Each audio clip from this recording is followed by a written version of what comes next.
আজকে আমরা চলে আসলাম মৌসুমী কেভে মেঘালয়। এখানে ইনস্ট্রাকশন টু দ্য ভিজিটার্সের কিছু ডিটেলস দেখতে পাবেন এবং নিচে ম্যাপ রয়েছে গাইডের জন্য কিভাবে আপনি ভিতরে এন্টার করতে পারেন। এখানে নো ইউপিআই অনলি ক্যাশ লেখা রয়েছে, মানে কোনো রকম গুগল পে বা ফোনপে কিছু করা যাবে না। এরপর এটা হচ্ছে শুজ ওপেন রাখার জায়গা, কারণ ভিতরে কেভের যেখানে জল রয়েছে ওখানে ওরা বেশ কিছু কেমিক্যালস ইউজ করে, যার জন্য আমাদেরকে শুজটা ওপেন রেখেই যেতে হয়। এবং বাইরে এসে পুরোটা ভিজিট করে যাওয়ার পরে বেশ কিছু বেসিন থাকে, সেখান থেকে আপনি চাইলে পাটা ধুয়ে নিতে পারেন, কারণ কেমিক্যালে কিছু স্কিন ইনফেকশনস বা র্যাশেস হতে পারে। তবে একটা কথা বিশেষভাবে উল্লেখযোগ্য যে কেভটা যথেষ্ট রিস্কি ছিল এবং একটা টাইম পর আমিও ভেবেছিলাম যে ভিডিও করাটা স্টপ করে দিই, কারণ একটু ভয় লাগছিল। আর খুবই ন্যারোড পোর্শন, তো ভেবেচিন্তে সবাই এখানে আসবেন। আদারওয়াইজ এক্সপিরিয়েন্সের জন্য খুবই ভালো। আসুন আমরা পুরো কেভটা একবার ভিজিট করি।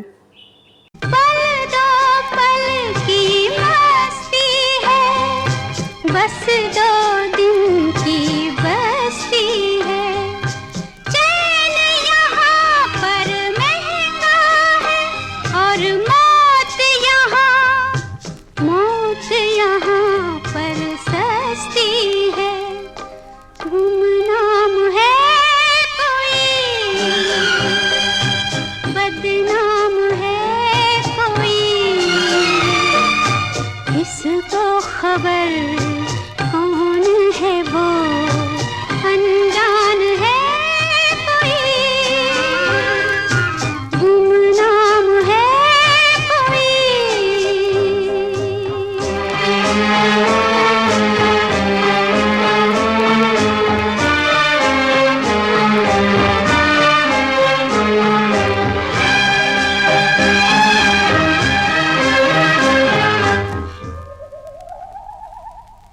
कौन बना तूफानी है, मौत को खुद हैरानी है। कौन बना तूफानी है, मौत को खुद हैरानी है। आए सदा वीरानों से जो पैदा हुआ वो फानी है। गुमनाम है कोई, बदनाम है कोई, किसको खबर कौन है वो अनजान है कोई, गुमनाम है कोई, बदनाम है कोई, किसको खबर कौन है वो अनजान है कोई, गुमनाम है कोई। কেভ ভিজিটটা প্রায় আমাদের শেষ বললেই চলে। এটাই একদম এক্সিট পয়েন্টে আমরা চলে এসেছি। এবার এখান থেকে একটু ন্যারো মতো একটা জায়গা রয়েছে, যেখান থেকে আস্তে আস্তে আমাদের এক্সিটের দিকে এগিয়ে যেতে হচ্ছে।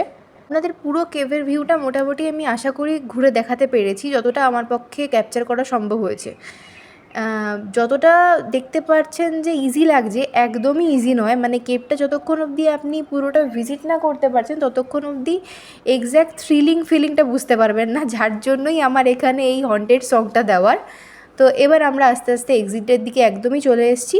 এটা শেষ রাস্তা, এখান থেকে আমরা বেরোচ্ছি। দেখুন এবার লাস্টে একটু সবাই আমরা ভিক্টরি পজিশন দিচ্ছি যে ফাইনালি আমরা পুরো কেভ ভিজিটটা শেষ করতে পেরেছি। এবার আস্তে আস্তে আমরা এখান থেকে নেমে যাচ্ছি। এটা অনেকটাই ওপরে ছিল হিল এরিয়ার, আপনাদের গাড়ি যেখানে নামিয়ে দেবে বাকিটা হেঁটে আসতে হবে। এখানে সিঁড়িগুলো বেশ খাড়া ছিল, তো একটু দেখে শুনেই নামতে হবে। আমরা অলমোস্ট চলে এসেছি। এই দেখুন থ্যাংক ইউ লেখাটা আছে। এবার ওই বলছিলাম বেসিন থেকে পা ধোয়ার ব্যাপারটা, just for washing your legs.